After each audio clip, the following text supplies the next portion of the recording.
السلام علیکم ورحمت الله وبرکاته. یو محترم پوښتنه کړې ده چې چاته کافر ویل او یا مشرک ویل دا د شریعت د نظره څخه څنګه دي؟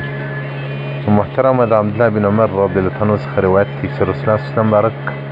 فرمایلی دي کفوا عن اهل لا اله الا الله لا تکفروهم بذنب تاسې ځانونه وساتئ اهل لا اله الا الله محمد رسول الله ته کافران مه وایاست. تاسې په یو ګناه باندې مه کافران کوئ لکه دغه بدبویه خلک چې د شرک ټاپه د مخ په جیب کې وي په هر مؤمن باندې بس د شرک ټاپه لګي که لږ دی چې وایي مشرک شو. رسول الله صلی الله علیه وسلم بارک څه وایي فمن اکفر اهل لا اله الا الله که چا د حکم د کفر حکم صادر کړ پر هغه چا باندې چې هغه لا اله الا الله وایي فهو الى الكفر اقرب دغه ویونکی چې پر بل مؤمن د کفر کلمه استعمالوي دغه نو کفر ته اقرب وجندې دي خپله کافر کیږي. نو دغه د شرک نوم هم وغورځوئ دا د کفر نوم هم وغورځوئ. هغه مؤمن وي د مؤمن مور څخه پیدا سوی وي د مؤمن پلار څخه پیدا سوی وي 5 وخت لمونځ کوي او الله مني د الله رسول مني او هغه ذریاتو د دین ته عقیده لري اجداد و نیکګانې په دین کې راغلي خدای بدبخته په یوه ټاپه باندې د هغه زندګي ټول ور خرابه کوي دا مشرک دی علیاذ بالله مشرک دی. مشرکین خو هغه قوم چې د رسول الله صلی الله علیه وسلم مبارک سره یې څومره مخالفت درلود او دغه رنګه علي کرم الله وجهه وایي تاسې حیا وکړي حیاناکه څوک هغه دی چې تعظیم د هغه چا کوي چې هغه اهل لا اله الا الله محمد رسول الله هغه څوک چې حیا نه لري هغه بس د شرک ټاپې ډېر استعمالوي. او ابن عربي رحمت الله علیه مبارک څه وایي ایاک ومعادات اهل لا اله الا الله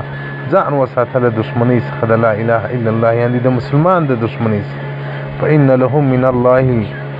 دی لره د الله له طرف څخه یو ولایت او نصرت وي فهم اولیاء الله دغه مؤمنان د الله دوستان دي. که د مخ د مځکې ګناهونه وکړي خو دا د دې ګناهونه د الله مغفرت ته هیڅ معلومیږي نو تاسې هغه د کفر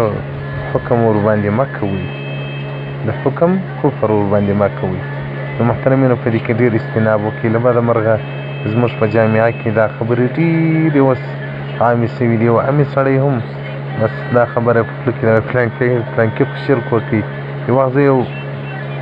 ځای ولاړ وم په یو شي اخته وم یو دوکان ته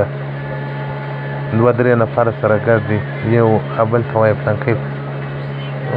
داسې د شرک کارونه کوي نو ما غوږ په نیولی دي وایي زیارتو ته ځي نو ما ورته وویل دا زیارتو تګ شرک دی وایي وهمال نو خو رسول الله صلی الله علیه وسلم جنت البقیع زیارت ته تللی د احد د شهداو زیارت ته تللی نو رسول الله صلی الله علیه وسلم مبارک خو د شرک لمن مخ د مځکې څخه ټوله که نو ته څنګه هغه ته مشرک وایې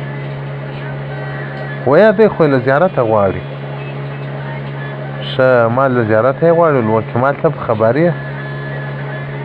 ویا نو ما ته بیا څنګه وایي چې له زیارته یې غواړي نو خو ته کافر اوسوي مشرک سوي چې د ده په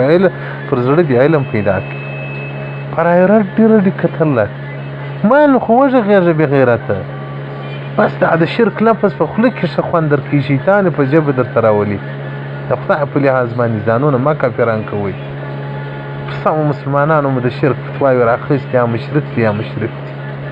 فیض القدیر شرح د جامع صغیر صفحه 8 جلد نمبر 5 حدیث رقم 6388. والسلام علیکم ورحمة الله وبرکاته.